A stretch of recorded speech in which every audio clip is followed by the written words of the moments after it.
இப்போது எந்த சிஸ்டமில் நீங்கள் உங்களோட ஓஎஸை இன்ஸ்டால் பண்ணணும்னு ஆசைப்பட்றீங்களோ அந்த சிஸ்டமில் உங்களோட பூட் பண்ண பென்ட்ரைவரை இன்சர்ட் பண்ணிக்கோங்க. ஸோ இந்த பென்ட்ரைவ் தான் நான் பூட் பண்ணி வச்சுருக்கக்கூடிய பென்ட்ரைவ். ஸோ இதே என்னோடய சிஸ்டமில் நான் இப்போ இன்சர்ட் பண்ணிக்கிறேன்.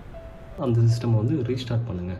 ஸோ ரீஸ்டார்ட் பண்ணி ஆன் ஆகும்போது தான் நம்ம என்ன பண்ண முடியும்னு கேட்டிங்கன்னா, அதை ஓஎஸ் இன்ஸ்டால் பண்ணக்கூடிய அந்த செட்டிங்ஸ்குள்ளே போக முடியும். அதாவது பயாஸ் செட்டிங்ஸ்குள்ளே போக முடியும்.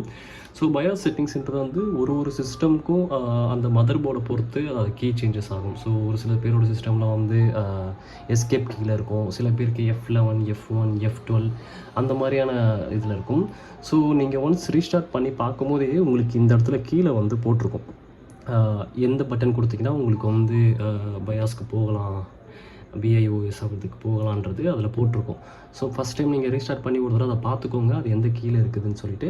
என்னோடய சிஸ்டமில் பார்த்தீங்கன்னா F11ன்றது எப்படி தெரியும்னா, அந்த கீழே பார்த்தீங்கன்னா உங்களுக்கு தெரியும், இந்த இடத்துல போட்டிருக்கும். ஸோ